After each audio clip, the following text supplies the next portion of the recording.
நாளின் செய்யும் வினிதானின் செய்யும் என நாடி வந்த கோழியின் செய்யும் கொடுங்கூற்றியன் செய்யும் குமரேசர் இரு தாளும் சிலம்பும் சதங்கையும் தண்டையும் சண்முகம் தோளும் கடம்பும் எனக்கு முன்னே வந்து தோன்றினே. உலகமெங்கும் வாழ்ந்து கொண்டிருக்கும் ஸ்ரீ குபேரன் டிவி நேயர்களுக்கு சைதை ராஜாவின் அன்பான வணக்கங்கள். நாம் இப்பொழுது இந்த எபிசோடில் வார ராசி பலன்கள் வாக்கிய பஞ்சாங்க அடிப்படையில் மே 27 முதல் ஜூன் 2ஆம் தேதி வரைக்கும் உள்ளடக்கிய நாட்களுக்கு கிரகங்கள் ஒவ்வொரு ராசிக்கும் எப்பேற்பட்ட பலன்களை வழங்கப் போகிறது என்பதை பார்க்கலாம் வாங்க.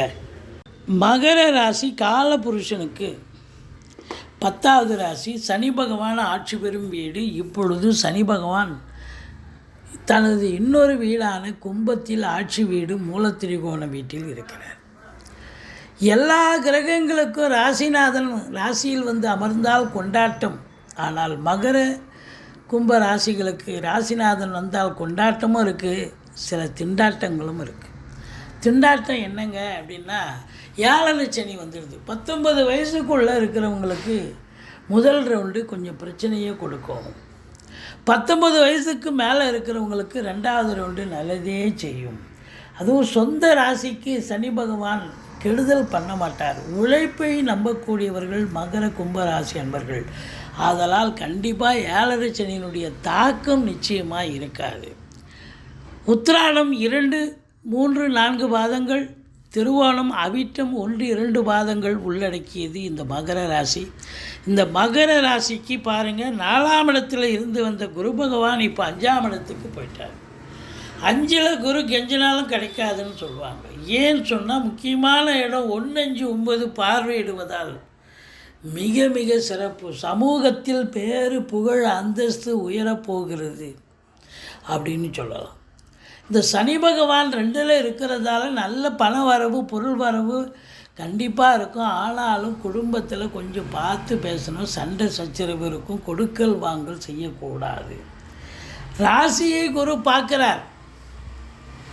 உங்களை பொறுத்த வரலையும் இந்த ராசியை குரு பார்க்குறது 7 சனி இருந்தாலும் ஒரு தெளிவான சிந்தனை செயல்கள் எண்ணங்கள் ஏற்பட்டு வேலையிலையோ இல்லை நீங்கள் பண்ணுற தொழிலையோ உங்கள் திறமையை வெளிப்படுத்தி முன்னுக்கு வரக்கூடிய காலகட்டம். ஒரே ஒரு பரிகாரம் என்னென்னா, சங்கடம் தீர்க்கும் சனி பகவானே மங்களம் பொங்க மனம் வைத்தருள்வாய் சச்சரவின்றி சனீஸ்வர தேவே இச்சகம் வாழ்க இன்னருள் தாத்தா. இந்த ஸ்லோகத்தை சொல்லுங்கள். சனி பகவானுக்கு சனிக்கிழமை தோறும் தனி சந்நிதி இருக்கும் கோயிலாக தேர்ந்தெடுத்து எள்ளெண்ணெய் தீபம் இட்டு வாருங்கள். தலைக்கு வர்றது தலைப்பாயிட போகும். மற்றபடி இழந்த சமூகத்தில் இழந்த இது நாள் வரைக்கும் இழந்த பெயர் புகழ் அனைத்தையும் மீண்டும் பெறக்கூடிய ஒரு காலகட்டம் வந்தாச்சு. 3ஆம் இடத்துல ராகு இருக்கார். 3ல் ராகுக்கு இருந்தால் ரொம்ப சிறப்புங்க, உபஜயஸ்தானத்தில். அப்போது உங்களை பொறுத்தவரையும் ராகு பகவான் பல நிலைகளில் உங்களை உயர்த்த பார்ப்பார். தொழில் ரீதியாக நல்ல சம்பாத்தியத்தை கொடுப்பார். உத்தியோகம் பண்ணால் உத்தியோகத்தில் நல்லது நடக்கும். உபஜயஸ்தானம் இல்லையா, 100 ரூபா கிடைச்சா போதும்னு நினைப்பீங்க. ஆனால் 100 ரூபா கட்டு கொடுத்தா வானான்னு சொல்லுவீங்களா? அதுபோல தான் இந்த ராகு உபஜயஸ்தானத்தில். அதுவும் அந்த இடம் மீனத்தில் அற்புதமான ஒரு இடம். நல்ல சம்பாத்தியத்தை பார்க்க போகிறீங்க, சந்தோஷத்தை பார்க்க போகிறீங்க. உள்நாட்டு வாணிபம் வெளிநாட்டு வாணிபம், ஏற்றுமதி இறக்குமதியாளர்கள், ஷேர் மார்க்கெட்டில் இன்வெஸ்ட் பண்ணுறவங்க, ஸ்பெக்குலேஷன் பண்ணுறவங்க, ஆன்லைன் பிஸ்னஸ் பண்ணுறவங்க, ஹோட்டல் பிஸ்னஸ் பண்ணுறவங்க, இவங்களுக்கெல்லாம் சிறப்பான காலகட்டம்.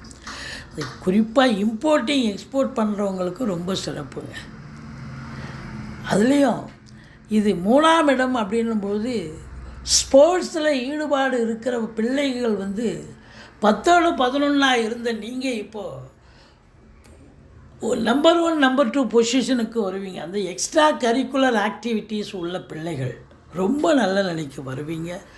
பேரு புகழ் ஸ்டேட் லெவலில் என்ன இன்டர்நேஷ்னல் லெவலில் நீங்கள் பெரிய லெவலில் வரக்கூடிய ஒரு நிலை ஒரு சிலருக்கு உருவாகும்.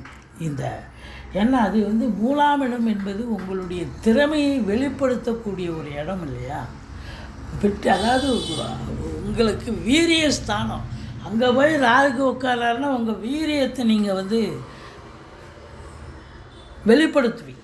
இந்த 4ஆம் இடத்துல செவ்வாய் வருகிறார் வார இறுதியில். சொந்த வீடு வாசல் வாகனம் வாங்க நினைக்கும் அன்பர்களுக்கு தாராளமாக வாங்கலாம், நல்லதே நடக்கும். மற்றபடி 5ஆம் இடத்துல குருங்க, சூப்பருங்க. குலதெய்வத்தின் பிளெஸ்ஸிங் உங்களுக்கு 100% இருக்கிறது. குலதெய்வ வழிபாடு உங்களை காக்கும். ரிஷிகள் முனிகள் குருமாருடைய ஆசீர்வாதம் கிடைக்கும். பிள்ளைகளுடைய வளர்ச்சி மிக சிறப்பாக இருக்கும். சீட்டாட்டம், race, lottery, speculation, share market போன்ற இனங்களில் ஈடுபாடு உள்ளவர்களுக்கு ஒரு அற்புதமான ஒரு வாரம். குழந்தை பாக்கியம் நீண்ட நாளாக இல்லாதவர்களுக்கு குழந்தை பேர் கிடைப்பதற்கான ஒரு தருணம் வந்தாச்சு அப்படின்னு சொல்லலாம். பூர்வீக சொத்து பிரிச்சுக்கலையா இது வரைக்கும், இப்போ தாராளமாக பிரிச்சுக்கலாம் நீங்கள். அற்புதமான காலகட்டம். 5ஆம் இடம் குரு இருக்கார், சுக்கிரனும் இருக்கார். ஸோ உங்களை பொறுத்தவரையிலும் பூர்வீகத்தில் வீடு கட்டுறது, வீடு ஆல்ட்ரேஷன் பண்ணுறது, வீட்டை அலங்காரம் பண்ணுறது, பெயிண்ட் பண்ணுறது, இப்படி ஏதாவது ஒரு வேலையை எடுத்துக்கிட்டு போவீங்க. பிள்ளைகளை உயர்கல்வி படிக்க வைப்பீங்க. உங்கள் தகுதிக்கு மீறி உங்கள் பிள்ளைகளை உயர்கல்வி படிக்க வைப்பீங்க. அவங்களும் நல்ல எந்த கோர்ஸில் சேரணுமோ அந்த கோர்ஸில் சேர்த்து விட்டு நல்லா படிக்கக்கூடிய ஒரு அமைப்பு வரும். இந்த சனி பகவான் 2ல் இருந்தாலும் அவர் பார்த்திங்கன்னா 8ஆம் இடத்தை பார்ப்பதால் ஒரு சிலருக்கு அசிங்கம், அவமானங்கள் ஏற்படும்.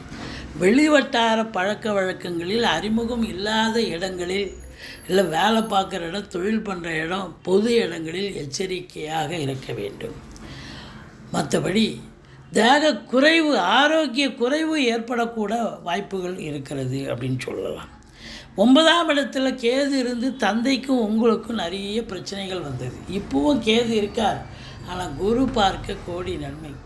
குரு கேது காம்பினேஷன். அப்போது அந்த மகர ராசியில் பிறந்தவர்களுக்கு 50-60 வயசுக்கு மேலே இருக்கிறவங்க ஸ்பிரிச்சுவல், அதாவது ஆன்மீகத்தில் அதிக நாட்டம் இருக்கும். கோயில் குளங்களுக்கு போவீங்க, நன்கொடைகள் வழங்கி மகிழ்வீர்கள் அப்படின்னு சொல்லணும். ரொம்ப அற்புதமான காலகட்டம்.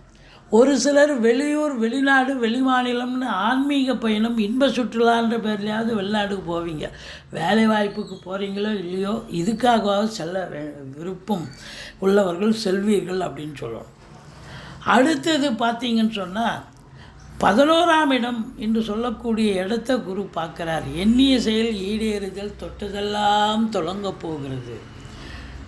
மூத்த சகோதரம் இருந்தால் ஆதரவு கண்டிப்பாக கிடைக்கப் போகிறது. முதல் திருமணம் முறிவு ஏற்பட்டு 2வது திருமணத்திற்காக காத்திருப்பவர்களுக்கு நல்லதே நடக்கப் போகிறது. நீண்ட நாள் எண்ணங்கள், அபிலாஷைகள் நிறைவேறப் போகிறது. உங்கள் தேவைகள் பூர்த்தியாக போகிறது அப்படின்னு சொல்லலாம். மற்றபடி உங்களை பொறுத்தவரையிலையும் இந்த காலகட்டம், இந்த வாரம் மகர ராசியில் பிறந்த அன்பர்களுக்கு எப்போ குரு 5க்கு போயிட்டாரோ பொற்காலம் என்று சொன்னால் மிகையாகாது. இனி மகர ராசியில் பிறந்தவர்கள் படிப்படியாக சாதிப்பீர்கள், சாதனை புரிவீர்கள், புகழ் பெறுவீர்கள். பொருளாதார வளர்ச்சி கண்டிப்பாக ஏற்படும். சமூகத்தில் பேரு புகழ் உயரும். நீங்கள் வணங்க வேண்டிய தெய்வம் முருகப்பெருமானை வணங்குங்கள், ஈஸ்வரனை போற்றுங்கள். வாழ்க்கை வளமோடும் நலமோடும் அமையப்போகிறது. இந்த வாரம் மகர ராசி அன்பர்களுக்கு சூப்பரான வாரம். ஸ்ரீ குபேரன் டிவியை பார்த்தமைக்கு நன்றிகள். மேலும் இது போன்ற தகவல்களை தெரிந்து கொள்ள ஸ்ரீ குபேரன் டிவியை சப்ஸ்கிரைப் செய்யுங்கள். மறக்காமல் பெல் ஐக்கானை கிளிக் செய்யுங்கள்.